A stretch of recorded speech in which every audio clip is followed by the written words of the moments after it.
Hello YouTube, today I'll be giving you a review on the Waterman Kultur fountain pen. See, as you can see, I have mine in pink. I got this for a really great deal on Amazon. I think for about $8 before shipping and handling, and it came to like $12 when it shipped to my apartment. This pen is nice, especially it being a Waterman.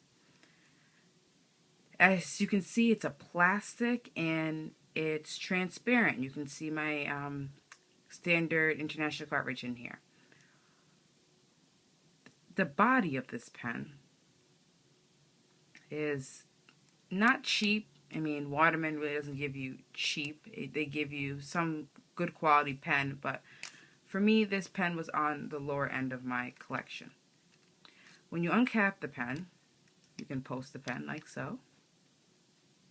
And you can see you have a transparent nib section and gills, and you can see your grills and everything like that of the pen, which is very nice. When you are looking at the nib, you will notice, if I can see if I can focus, you really can't notice it, but you can notice there's no black mark for a breathing hole, because this pen does not have a breathing hole. There's been all types of controversy about how breathing holes are either beneficial or non-beneficial to pens. I don't know if that's the case with this pen. I know this pen is a pretty dry writer, and I will show you that in the writing sample. But maybe a breathing hole could help this pen. So now let's look at the inside of the barrel and look at the international converter, standard international cartridge that comes with it. Well, actually, this one did not come with the pen. This is one that I had laying around. Usually the one that comes with the pen was a much larger ink cartridge, about that big in size, almost triple the size, or at least double the size of this one. And I happened to go through that like water. So I feel like getting those sizes would be better for this pen, because it's such a fun pen to write with. So you reattach everything. Actually, before I reattach everything, I should tell you, you can ink drop this pen. I have ink dropped this pen, put a little silicone grease, and I put on the O-ring. The O-ring is kind of difficult to put on, and I haven't tried it without the O-ring, but I bet it could seal relatively tightly because of this metal band they have here that allows it to seal well. But now let's move up to this section, the section or nib section of the pen. So this part does manage to come right on out with a little friction. You just pull out, and you can get some really good cleaning done by taking that section of the pen out, and then you can actually take out the nib, which allows you to use different Waterman nibs, which is awesome. Inky hands, gotta love it. Which allows you to change nibs. That being said, when you're putting this back into its section, you have to make sure that it lines up with a little area. See how there's a lot of ink right in here? That's exactly where it needs to line up with. And you will see once you clean that section, the little grooves that the nib falls into. So, with that all being said, we should do a little writing sample.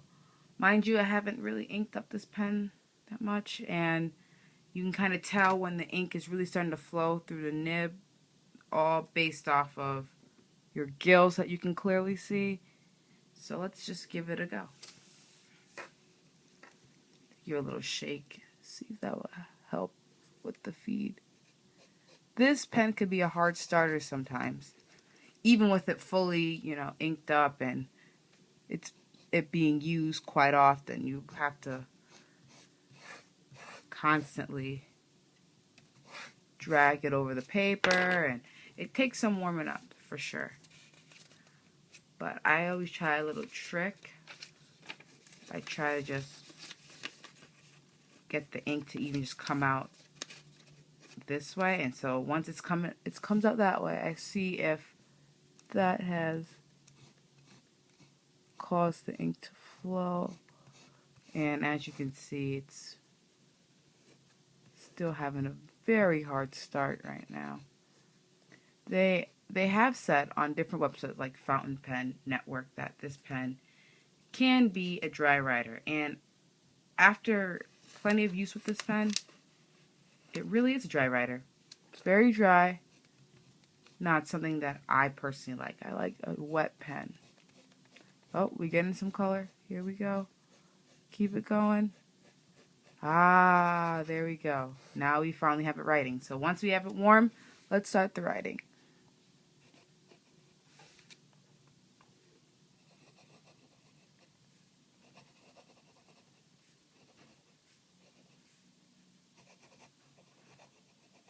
You can hear some reverb from the pen, but that comes with the territory.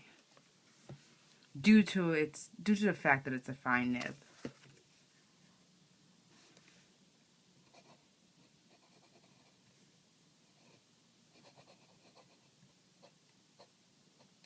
So, as you can, like I said, you hear some reverb from the nib. Let's try some shading. Let's make a tornado. You know, not bad, you know. It does lay down the ink fairly well. But like I said, since it's such a dry nib, it has some difficulty, you know, putting down a fair amount of ink. Let's see if we want to see about some flex that this thing can put down. So this is a line that is very, very light, and here's a line that has been pressed down hard to produce. Let's do another delicate line, and then you can see when it's trying to come back, it's a little bit more difficult to apply pressure to give a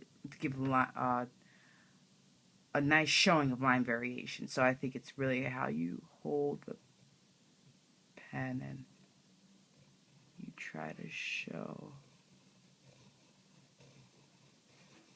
your line variation. As you can hear, you really get some loud sounds when you are pressing hard on the pen.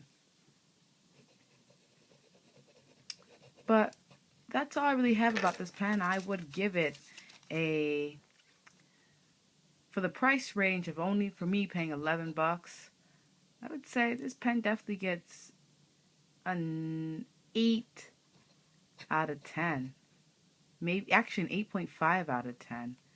Because $11, and I've seen this pen go for easily $25 to $40. So I think I got a steal on this pen, and I think an 8.5 out of 10 isn't that bad. I think you guys should look for them. Find them in all different colors: red, blue, pink, believe green, and enjoy a Waterman. Not many people can say that they bought one for such a cheap price. Hope you guys all enjoy. Please like, comment, and subscribe. Thank you.